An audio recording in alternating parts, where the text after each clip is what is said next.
அகில பாரத ஐயப்ப சேவா சங்கம் திருச்சி மாவட்ட யூனியன் சார்பில் அன்னதான முகாம் ஸ்ரீரங்கத்தில் இன்று தொடங்கி வைக்கப்பட்டது. கேரளாவில் பிரசித்தி பெற்ற சபரிமலை ஐயப்பன் கோவில் நடை நேற்று மாலை திறக்கப்பட்டு இன்று காலை முதல் பக்தர்கள் தரிசனத்திற்கு அனுமதிக்கப்பட்டு ஐயப்பனை மனமுருக தரிசித்து வருகின்றனர். அகில பாரத ஐயப்ப சேவா சங்கம் சார்பில் மண்டல மற்றும் மகரவிளக்கு காலங்களில் திருச்சி வழியாக சபரிமலை செல்லும் தமிழகத்தின் பல்வேறு பகுதிகளைச் சேர்ந்த ஐயப்ப பக்தர்கள் திருச்சியில் தங்கி இளைப்பாறி செல்லவும், அதே நேரம் பசியோடு வரும் ஐயப்ப பக்தர்களுக்கு உணவளிக்கும் வகையில் ஸ்ரீரங்கம் அம்மா மண்டபம் அருகிலுள்ள மாமுண்டி கோனார் தோப்பில் அன்னதான முகாம் இன்று தொடங்கி வைக்கப்பட்டது. 15ஆம் ஆண்டாக நடைபெறும் இந்த அன்னதான முகாம் கணபதி ஹோமம் மற்றும் ஐயப்பனுக்கு தீபாராதனையுடன் தொடங்கியது. அகில பாரத ஐயப்ப சேவா சங்க திருச்சி மாவட்ட தலைவர் ரமேஷ், மாவட்ட செயலாளர் ஸ்ரீதர் முன்னிலையில் மாவட்ட போசகர் முரளி அன்னதான கொடியை ஏற்றி வைத்தார். அதனைத் தொடர்ந்து வீரவநல்லூர் குலசேகர ராமானுஜ மடத்தைச் சேர்ந்த ஸ்ரீ ஸ்ரீ அப்ரமேய ராமானுஜ ஜீயர் சுவாமிகள், திண்டுக்கல் புவனேஸ்வரி மடத்தின் ஸ்ரீ ஸ்ரீ புவனானந்த சரஸ்வதி சுவாமிகள் அன்னதான முகாமை தொடங்கி வைத்தனர். இன்று தொடங்கி வருகிற ஜனவரி 14ஆம் தேதி வரை 58 நாட்கள் இந்த அன்னதான முகாம் நடைபெறுகிறது.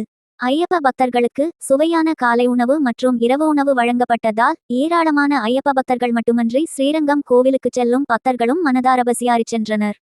இந்த நிகழ்வில் அகில பாரத ஐயப்ப சேவா சங்கத்தின் மாநில தலைவர் விஸ்வநாதன், மாநில பொதுச் செயலாளர் டாக்டர் ஐயப்பன் உள்ளிட்ட மாமுண்டி கோனார் தோப்பு உரிமையாளர் கோபாலகிருஷ்ணன், மாவட்ட கௌரவ தலைவர் சபரிதாசன், பொருளாளர் சுரேஷ், மாவட்ட உதவி தலைவர் முத்து, இணைச் செயலாளர் சிதம்பரம், சரக தொண்டர் படை தளபதி பாலகிருஷ்ணன், அலுவலக செயலாளர் அம்சராம் மற்றும் நிர்வாகிகள் பலர் கலந்து கொண்டிருந்தனர்.